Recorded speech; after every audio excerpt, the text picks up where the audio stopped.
It's a phrase we hear often, whispered in yoga studios, written in journals, spoken in affirmations. But what does science say about it? Is it real? Is it measurable? In this video, we enter the mind, the body, and the brain to uncover the truth, the evidence-based reality of self-love.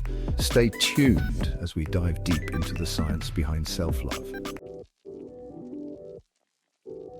Self-love is not about indulgence or ego, it is the foundation of psychological health. Across hundreds of peer-reviewed studies, it emerges in many forms: self-compassion, self-acceptance, and healthy self-esteem. It is the way we treat ourselves when no one else is watching. In times of failure, do we judge or support ourselves? In our quiet moments, do we shame or accept our inner flaws? Science shows that these questions matter. They shape our nervous systems, our relationships, and even our lifespan.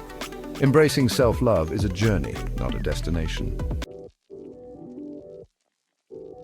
One of the most studied aspects of self-love is self-compassion.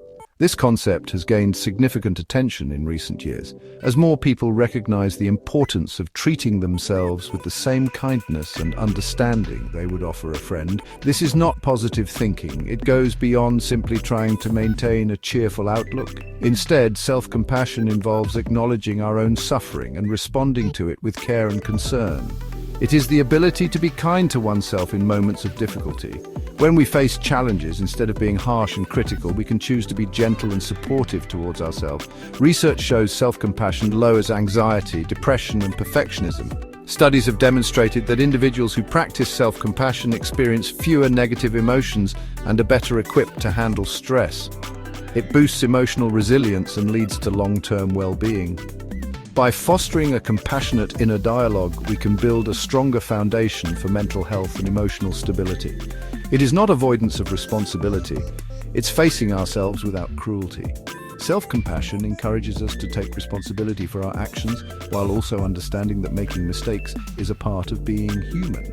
In brain scans, people practicing self-compassion show reduced activation in the amygdala, the brain's fear center, and increased activity in the prefrontal cortex, where rationality, empathy, and emotional regulation live. This shift in brain activity helps us respond to stress more effectively and with greater emotional balance. Embracing self-compassion is a journey towards a healthier, more balanced life. It involves ongoing practice and a commitment to treating ourselves with the same kindness and respect we offer to others. By integrating self-compassion into our daily lives, we can cultivate a more nurturing and supportive relationship with ourselves, leading to greater overall well-being. Self-acceptance is another core pillar. It means embracing all parts of ourselves, not just the polished ones. In psychology, it's linked to lower distress, higher life satisfaction, and even healthier relationships. When people learn to accept their past, their body, their imperfections, without giving up on growth, they become less reactive, more peaceful. They stop fighting themselves. And that inner ceasefire opens the door to real change and personal growth. Physiologically, the body responds to self-love in remarkable ways. When we engage in practices that promote self-love, we are not just nurturing our minds, but also our bodies. Kind thoughts about oneself can reduce cortisol, the stress hormone, which is often elevated during times of stress and anxiety. Lower cortisol levels can lead to a cascade of positive effects, including reduced blood pressure and a lower risk of chronic diseases. Additionally, self-love practices can increase heart rate variability, a marker of balance in the nervous system. Higher heart rate variability is associated with better emotional regulation, resilience, and overall cardiovascular health. Self-directed care has been shown to strengthen the immune response and improve sleep quality. When we take time to care for ourselves, our bodies respond by becoming more resilient to infections and diseases. In one study, participants practicing self-compassion imagery experienced a surge in oxytocin, the love hormone. This hormone is crucial for social bonding and emotional well-being. Oxytocin is the same chemical released in moments of love, trust, and social bonding. It fosters feelings of connection and reduces feelings of loneliness and isolation. Importantly, this powerful hormone wasn't given by someone else.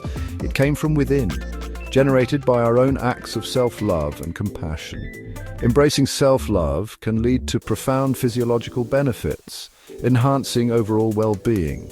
By making self-love a regular practice, we can improve our mental, emotional, and physical health, leading to a more balanced and fulfilling life. Self-love also changes how we connect with others. It's the foundation upon which healthy relationships are built. When we truly love ourselves, we set the standard for how we expect to be treated by others. This inner confidence radiates outward, attracting positive and nurturing relationships into our lives. People who hold a healthy sense of self are less likely to enter codependent or toxic relationships. They understand the importance of setting boundaries and communicating their needs clearly. This self-awareness helps them to avoid relationships that drain their energy or compromise their values. They show more empathy, more patience, and less need for approval. This is because they are secure in who they are and do not seek validation from others. Their interactions are more genuine and heartfelt, leading to deeper and more meaningful connections, not because they don't care, but because their worth is not for sale. They understand that their value is inherent and not dependent on external validation. This self-assuredness allows them to engage in relationships from a place of strength and authenticity. When you do not require love to feel whole, you love more freely. This isn't spiritual idealism, it's a practical approach to building healthier relationships. By loving yourself first, you create a solid foundation for loving others without losing yourself in the process. It is supported by social neuroscience and attachment theory. Studies show that individuals with a strong sense of self are better equipped to form secure attachments and maintain healthy relationships. This scientific backing reinforces the importance of self-love in our social interactions. We connect best when we are not desperate for connection. When we approach relationships from a place of wholeness, we attract others who are also whole. This mutual respect and understanding create a fertile ground for genuine connections to flourish. Self-love fosters genuine connections and deeper relationships. By prioritizing our own well-being, we become better partners, friends, and family members.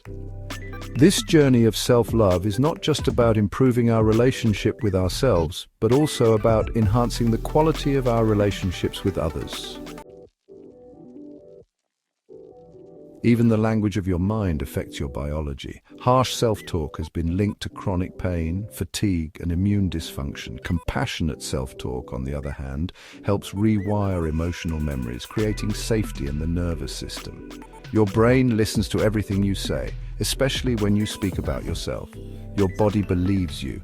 So, choose your words wisely. Speak to yourself with kindness and compassion.